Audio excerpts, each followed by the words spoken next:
It's a picture of my beloved Aunt Ola Hassan in the middle. On the left, well, might be your right, but my cousin Yvette here, my cousin Wadia here. Wadia is actually the one that introduced the family to Islam on my mother's side. She's the one that actually taught her sister and her mother.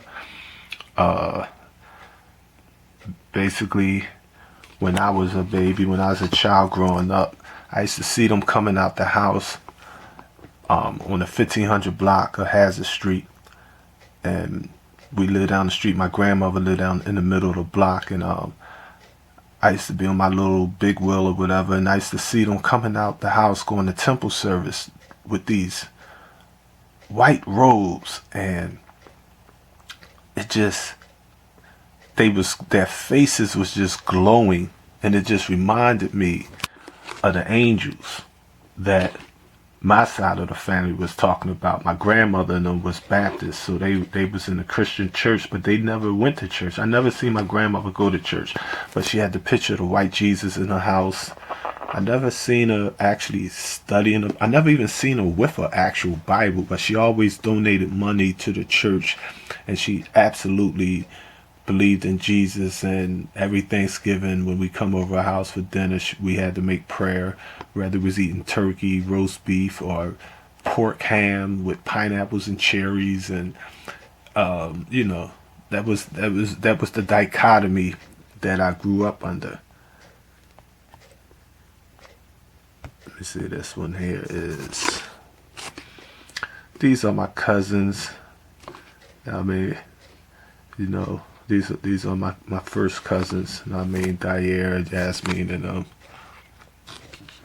this is a picture actually inside of the Nation of Islam headquarters in Philadelphia, Temple number 12, the MGT fashion show. I mean, and Brother Minister Jeremiah Shabazz was the minister. My mother's oldest sister, my Aunt Ola Hassan, was the lieutenant of the MGT GCC under Jeremiah. These are my cousins. They all went to Sister Clara Muhammad's school back in the day. Shout out to beloved brother Major Tillery, who groomed me for like 30 years, so-called Black Mafia. He is in the belly of the beast. The brother, last I seen, he was in a hole. I mean, they don't like conscious, strong black men, whether you're Afrocentric, political, MOVE members, Nation of Islam, Fiber Centers, Christians from Mississippi, Tennessee.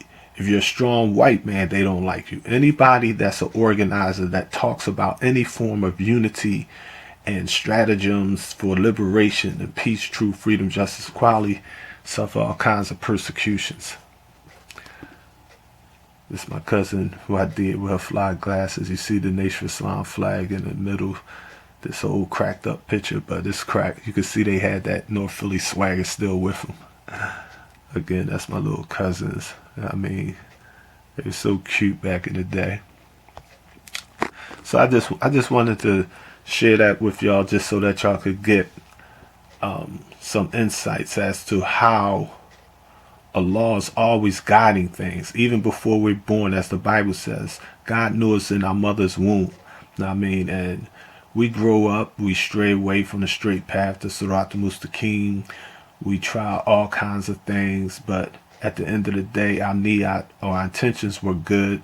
Just we grew up in horrific circumstances. These little beautiful children, in back of them, that's Hazard Street. We literally grew up on a street called Hazard, and it was a hazard. But when we was there, because of the teachings and the unity of the people and the family, I mean, it was peace. I personally can't recall any real negative stuff happening on the block. I mean, I remember us every Saturday. My aunt also was the block captain. So every Saturday we had to come outside. They took all the cars off the block. We scrubbed the block, cleaned it. We painted the flower pots. We painted the sidewalk. That's what I remember.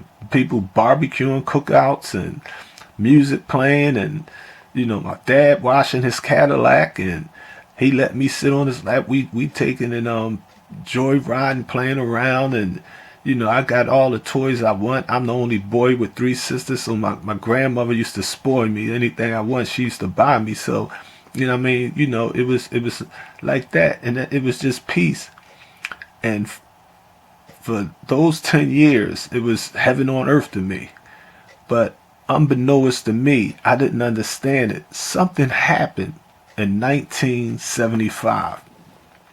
In 1975, our people took off these modest garbs. They took off the 3/4. The community start falling apart. I start seeing people getting killed, robberies. It was real bad. It became hell on earth. And it wasn't until, I would say, like a decade later, like 10 years later, I realized and began to understand what really happened was Messenger Elijah Muhammad had died. And when the messenger died, sad to say, the Nation of Islam died with him. The ministers, the captains, the secretaries, they put in the messenger's son, Imam Wairth Deen Mohammed. Now, yesterday, a good brother, he sent a little question, basically like, where did you get this stuff about Master Muhammad putting the name of Wallace on the back door of the house and stuff like that there? And one of the problems I have with that type of questioning is people want you to teach what you have taught for 40 years all over again. I'm like, man, I did the homework. I did my research back in the early 80s. I learned my lessons. I knew all my lessons in the early 80s.